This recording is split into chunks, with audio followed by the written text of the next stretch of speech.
അവന്റെ വലിയൊരു ആഗ്രഹമായിരുന്നു നമ്മൾ തമ്മിലുള്ള കല്യാണം. അവനൊരു പെണ്ണിനെ കണ്ടുപിടിക്കല് ഇനി എന്റെ ഉത്തരവാദിത്ത. വല്യേട്ടൻ എന്തൊക്കെയാ പറയുന്നത്? എന്നെ കല്യാണം കഴിക്കാനോ? വല്യേട്ടൻ കെട്ടാൻ പോകുന്നത് മൂത്തടുത്ത ചന്ദ്രികയല്ലേ, കുമാരന്റെ പെങ്ങളെ. ഞാനോ? പിന്നല്ലാതെ ഉണ്ണേട്ടന്റെ എന്റെയും കല്യാണം ഉറപ്പിച്ചത് വല്യേട്ടൻ അറിഞ്ഞില്ലെന്നോ?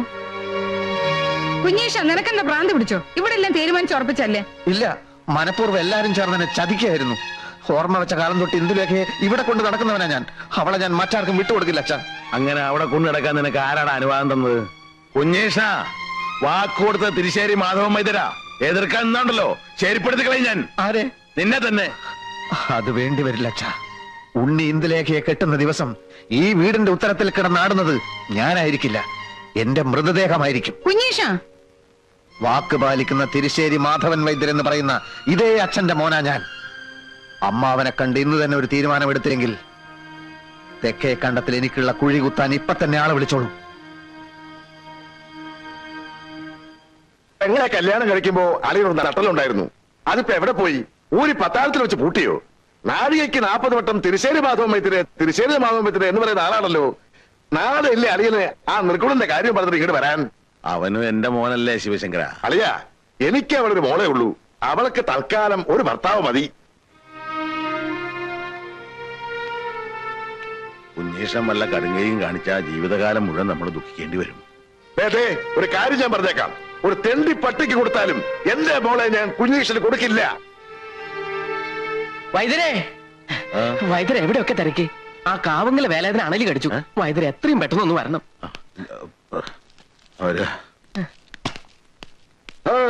കുഞ്ഞീഷ്ട എന്തായി? അവിടെ നിൽക്ക. അമ്മാവൻ എന്ത് പറഞ്ഞു?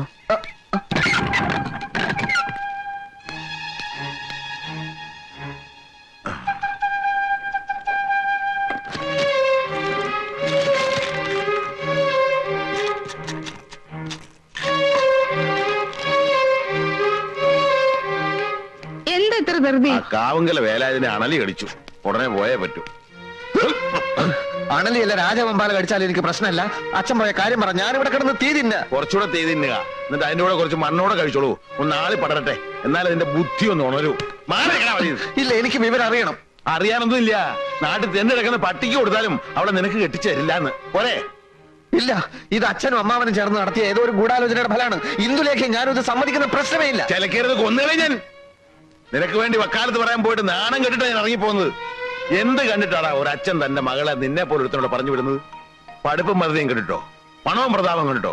അതോ ചവന്തരിയും കണ്ടിട്ടോ? 8ാം ക്ലാസ് തോറ്റ ദിവസം പോലെ ഞാൻ നിനക്ക് പറഞ്ഞിരുന്ന അഷ്ടാംഗ ഹൃദയവും സഹസ്രയോഗവും പഠിച്ചോ? ഒരക്ഷരമെങ്കിലും. കാരപ്പൻ ഒരു കഷായം എഴുതാൻ അറിയോ നിനക്ക്?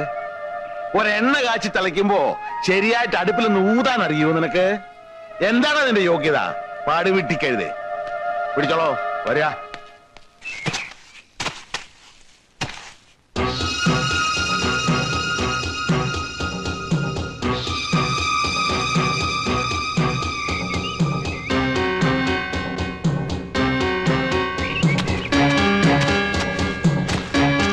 അമ്മാവാ,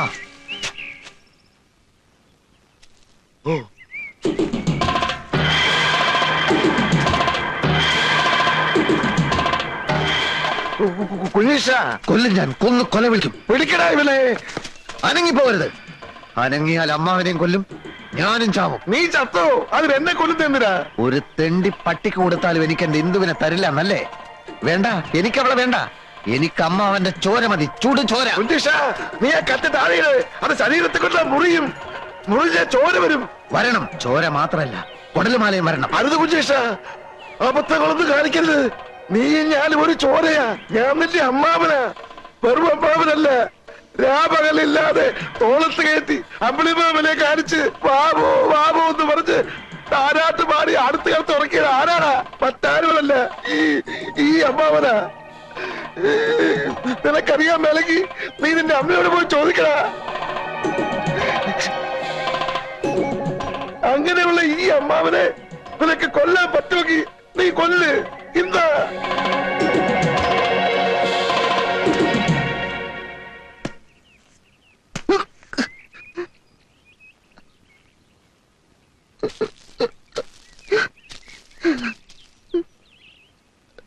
ഈ കത്തി ഒന്നും വേണ്ട. കരയല്ലേ കുഞ്ഞീഷ, വാ വാ, അമ്മാവൻ പറയട്ടെ.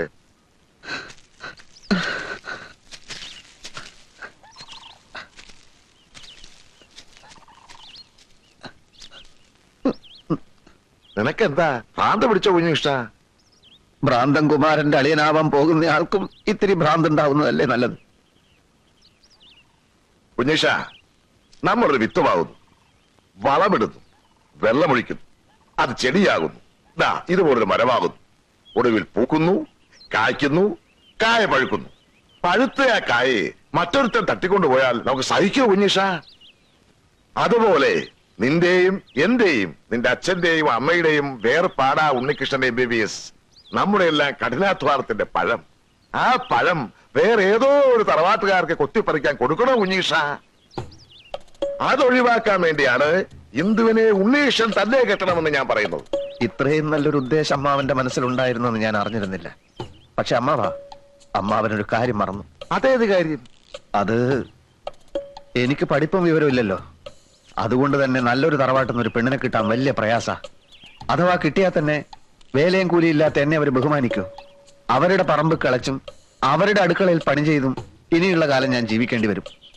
തെക്കേടത്ത് ശിവശങ്കരൻ നായരുടെ അനന്തരവൻ ഏതോ ഒരു തറവാടിന്റെ പിന്നാമ്പുറത്ത് വിടുവേല ചെയ്യുന്നു എന്ന് വന്നാൽ ആർക്കാ അതിന്റെ കേട്?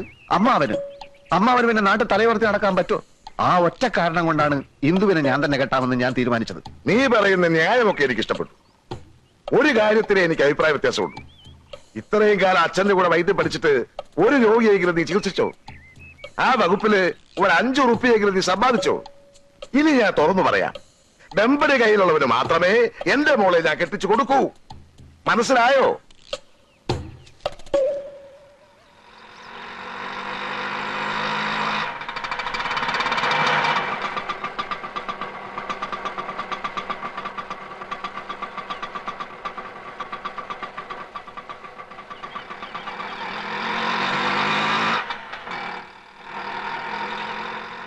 ഇവിടെ ആരും ഇല്ലേ? ആരാ? പരിശോധനാ സമയം കഴിഞ്ഞല്ലോ. ഞങ്ങൾ അടിവാരത്തുനിന്ന് വരിക, പോയിട്ട് ഇനിയും വരികയെന്ന് വെച്ചാ ഇത് ഞാൻ ഒന്നും വയറ്റി ചെല്ലാൻ മേല. അപ്പൊ തുടങ്ങും പരവേശം. ഒരുപാട് പേരെ കാണിച്ചു. അങ്ങനെ ഇരിക്കുമ്പോഴാ വൈദ്യരെ പറ്റി കേട്ടത്. വൈദ്യരനല്ലേ? വൈദ്യരനാണ്. ഇരിക്കൂ ഇരിക്കൂ. അല്ല, പേരും പ്രശസ്തിയൊക്കെ കേട്ടപ്പോ ഞാൻ വിചാരിച്ചു വല്ല കിളവച്ചാരുമായിരിക്കും. ഇതൊരു പയ്യൻ ചെക്കനല്ലേ അച്ചാമ്മേ? അറിവുള്ളവർക്ക് എന്തിനാ പ്രായം? അതെ, എത്രയും പെട്ടെന്ന് ഈ അസുഖം ഭേദമാക്കി തന്നാ വൈദ്യർക്ക് എന്താ വേണ്ടെന്ന് വെച്ചാ തരാം.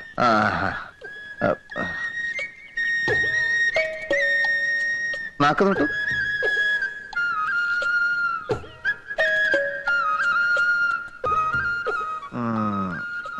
സാരമില്ല, എത്തിപ്പെടേണ്ടിടത്ത് തന്നെയാണ് എത്തിപ്പെട്ടിരിക്കുന്നത്. നമുക്ക് ഒരു കൈ നോക്കിക്കളയാം. പോരാ. നല്ല കൈപ്പുണ്യമുള്ള ആളാണെന്നല്ലേ കേൾവി? അത് കണ്ടാൽ തന്നെ അറിയാം. ഇത് കാലത്തും വൈകിട്ട് ഓരോ ഔൺസ് വീതം കഴിച്ചാൽ മതി, ഭേദമായിക്കോളും. ഒരു 150 തന്നേക്ക്. ഇത് കഴിക്കുമ്പോ ഭാരിച്ച് ജോലികളൊന്നും അങ്ങനെ ചെയ്യരുത്. പിന്നെ പുളി, മീന്, പഞ്ചസാര, മുളക് ഇതൊക്കെ വർജിക്കണം. പഥ്യം വളരെ ശ്രദ്ധിക്കണം. വൈദ്യർ ഈ രോഗം ഭേദമാക്കി തരികയാണെങ്കിൽ ശ്വാസം കഴിക്കണ്ടെന്ന് പറഞ്ഞാലും കഴിക്കില്ല. എന്താ പോലെ? അതെ. ഓ,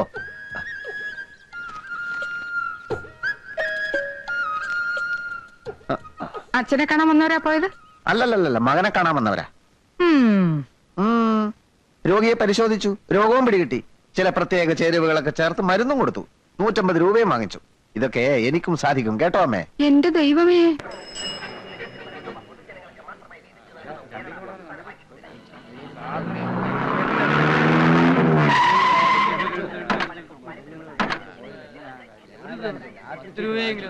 ഒന്നീ വന്നേ. മാധവമെതിരി വൈകിക്കാൻ വന്നോ?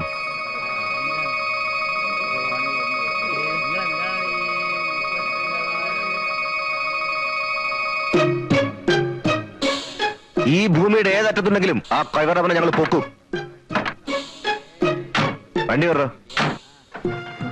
വൈദ്യർക്ക് അങ്ങനെ ഒരു അബദ്ധം പറ്റുമോ?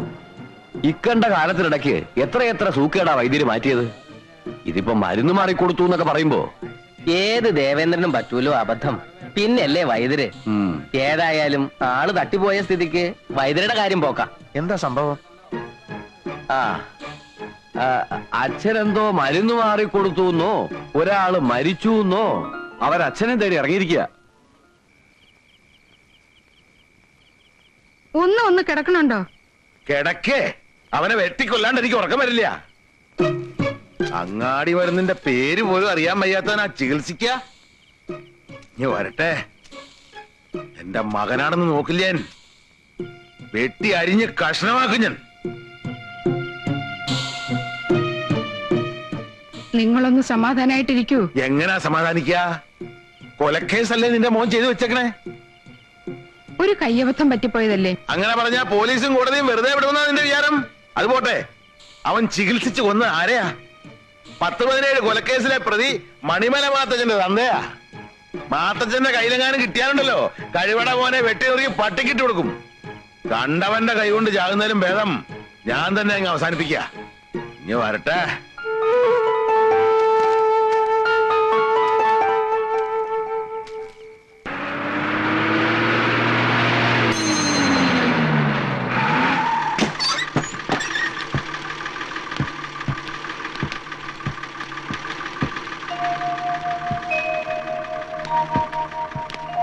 കുഞ്ഞികൃഷ്ണനെ കുറിച്ച് എന്തെങ്കിലും വിവരം കിട്ടിയോ?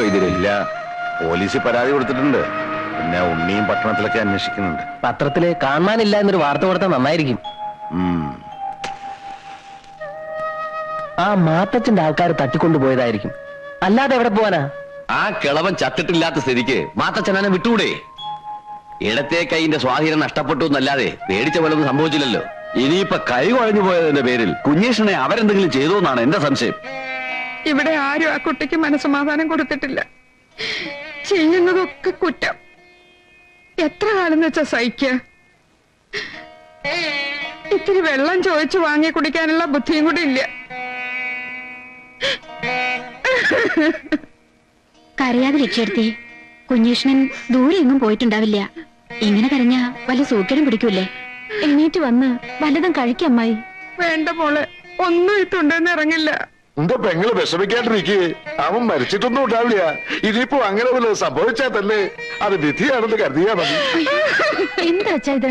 ഇങ്ങനെയൊക്കെയാ സംസാരിക്ക? മോളെ, നമ്മൾ എന്ത് മുന്നിൽ കാണണം?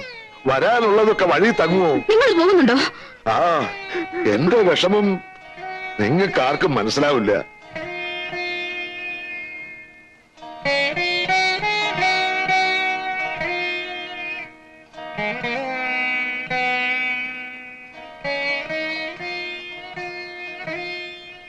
അളിയോ, അളിയൻ വിഷമിക്കണ്ട. വയറ് വിശക്കുമ്പോ അവനിങ്ങോട്ട് വരും. എനിക്ക് തോന്നണില്ല. മാത്തച്ഛന്റെ അച്ചായൻ മരിച്ചു തന്നെ ആയിരിക്കുമല്ലോ ഇപ്പോഴും അവന്റെ വിശ്വാസം. അങ്ങനെയാണെങ്കില് മണിമല മാത്തച്ഛന്റെ അച്ചായൻ മരിച്ചിട്ടില്ല എന്നൊരു നോട്ടീസ് അടിച്ച് നാടൊട്ടുക്ക് അങ്ങോട്ട് വിതരണം ചെയ്താലോ? വേണ്ടല്ലേ? ഒരു കണക്കിന് ഇതൊരു ഭാഗ്യമാണെന്ന് കൂടി കരുതിയാ മതി. ഇന്ദുലേഖയുടെയും ഉണ്ണിയുടെയും കല്യാണത്തിന് ഇവനൊരു വലിയ തലവേദനയായനെ. ശിവശങ്കര, ഞാൻ പോയിട്ട് നാളെ വരാം.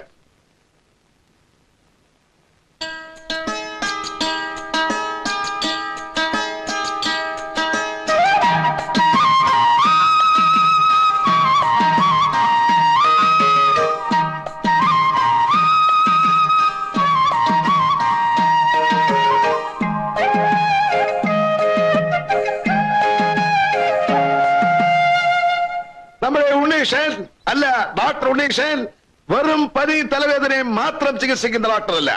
ഓപ്പറേഷൻ പണി പഠിച്ചിട്ടുണ്ട്. ഹൃദയം, ലിവർ, ഇനിയിപ്പോ ക്യാൻസർ ആണെങ്കിൽ പോലും നമ്മുടെ നാട്ടുകാർ പേടിക്കേണ്ട ഒരു കാര്യവുമില്ല. പിന്നൊരു കാര്യം, ലക്ഷക്കണക്കിന് ഉറുപ്പിക ചെലവാക്കി പഠിച്ചൊരു തൊഴിലാണ്. അതുകൊണ്ട് നല്ല പോലെ ഫീസും വാങ്ങിക്കും. എന്തിനാ ഇതൊക്കെ പറയണേ? അല്ലല്ല, കാര്യം പറഞ്ഞ് മനസ്സിലാക്കി കൊടുക്കട്ടെ. നാട്ടുകാരനാണ്, നമ്മുടെ വൈദ്യന്റെ മകനാണ് എന്നൊക്കെ പറഞ്ഞോണ്ട് ഒരു 5 ഉറുപ്പിക ചൂട്ടി പിടിച്ചോണ്ട് കൂടി വരും. ആദ്യം ഇവിടെ നടക്കില്ല. അച്ഛാ, വിളക്ക് കൊടുത്താ. രാഹുകാലം കഴിഞ്ഞല്ലോ. എന്താ ഉണ്ണികൃഷ്ണൻ നോക്കി നിൽക്കണേ? ഞാൻ റെഡിയാ. ലക്ഷ്മിട്ടിയുടെ വിളക്ക് കൊളുത്താൻ നേരിട്ട് അവള് സമയമായപ്പോ വലിഞ്ഞോ? പറഞ്ഞ പോലെ അവളെന്ത് ചെയ്യും? ഞാൻ ഇപ്പൊ വിളിച്ചോണ്ട് വരാം. നീ വാ. അമ്മേ, അമ്മേ. ആ, നല്ല ആളാ. ഇവിടെ വന്നിരിക്കുക. മുഹൂർത്തായി അവിടെ എല്ലാവരും അമ്മയെ കിടന്ന് തിരക്കണം.